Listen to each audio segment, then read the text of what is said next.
आज संबंध राज्यामध्ये आणलं जात आहे। मला आनंद आहे की या विधेयकाला विरोध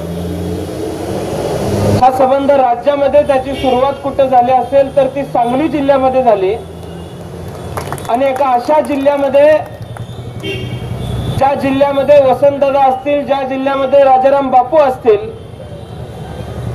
आणि त्याचा पूर्वीचा इतिहास जर सांगायचा झाला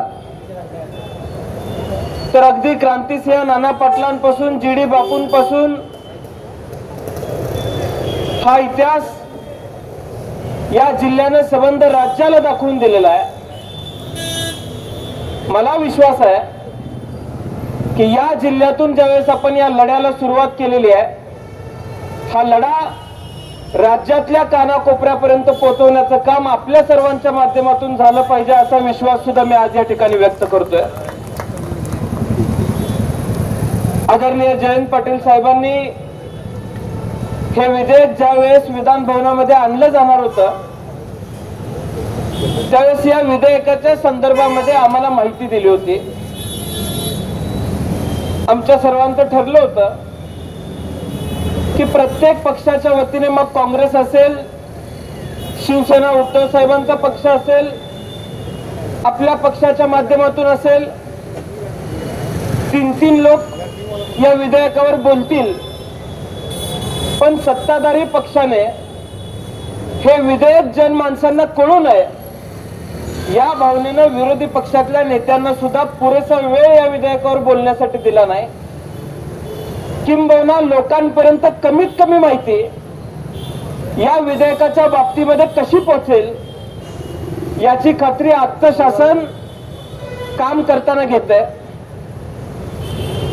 पण जयंत पाटील साहेबांचं भाषण चालू असताना त्यांनी त्यांच्या भाषणामध्ये एक सांगितलं की ज्यावेळेस पी चिदंबरम साहेब ईडीच्या आणि इन्कम टॅक्सच्या संदर्भातला कायदा बनवताना बरीच त्यांचीच लोक म्हणत होती या कायद्याचा चुकीचा वापर केला जाईल। गेला 15 वर्षातला कार्यभार आपण बघतोय, कायदा पी चिदंबरम साहेबांनी आणला आणि सर्वात आधी तुरुंगात कोण गेला असेल तर त्यांनाच तुरुंगात त्या कायद्याच्या माध्यमातून जावं लागलं। जयंत पाटील साहेबांनी उदाहरण सांगितलं की प्रत्येक शेवटच्या टर्म मध्ये अशा चुका होत असतात। आता ही सुद्धा शेवटचीच टर्म आहे। आता याचा फटका भविष्यात कुणाला बसणार आहे हे मला सांगायची आवश्यकता नाही, पण आपण बघतोय लोकशाही मूल्य ही पायाखाली तोडवली जात आहेत। लोक उद्या आपली एखादी मागणी घेऊन शासनाच्या विरोधात भांडायला लागली तर शासनानं यांना अडवण्यासाठी हे विधेयक आणलेलं आहे। अयाजभाईंनी सांगितल्याप्रमाणे ते विधेयक आम्ही सुद्धा वाचलं तर त्यामध्ये नक्षलवाद याची व्याख्याच दिली गेली नाही। किंबहुना नक्षलवाद कुणाला ठरवलं जाऊ शकतं याची व्याख्या दिली गेलेली आहे।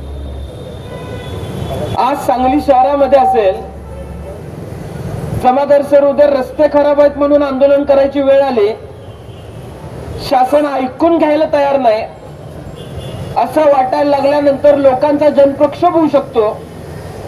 अशा काळामध्ये त्यांना सुद्धा नक्षलवाद ठरवण्याचं धोरण या विधेयकामध्ये आणलं गेलेलं आहे। मी फार लांब जात नाही, पंजाबच्या सीमेवरती, हरियाणाच्या सीमेवरती शेतकरी आंदोलनाला बसले, आपल्या मागण्या मान्य होत नाहीत म्हणून त्यांनी सगळे रस्ते बंद केले आणि ते रस्ते बंद केल्यानंतर ज्यावेळेस आंदोलक हटायला तयार नाहीत असं सांगितलं गेलं त्यावेळेस याच शासनातल्या काही लोकांनी त्या आंदोलकांना दहशतवादी ठरवलं, नक्षलवादी ठरवलं। आता हे पंजाबच्या सीमेवरती जर होऊ शकत असेल तर उद्या किरण तात्या ऊस दरवाढ म्हणून मी तुमच्या कारखान्यावर आंदोलन घेऊन आलो तर शासन शेतकऱ्यांना, शेतकऱ्यांच्या मागण्यांना सुद्धा नक्षलवादी किंवा आतंकवादी ठरवायला मागे पुढे बघणार नाही अशा पद्धतीचं विधेयक आज आपल्या राज्यामध्ये घेतलं जात आहे. त्यामुळं मगाशी केलेल्या सूचनेप्रमाणे किरण तात्या आपण सांगितल्याप्रमाणे हे आंदोलन फक्त गांधी चौकातच उभं राहिलं आणि गांधी चौकातच संपलं असं न होता पुतळ्याजवळ हे आंदोलन आपल्याला जिल्ह्यातल्या प्रत्येक गावामध्ये घेऊन जावं लागेल.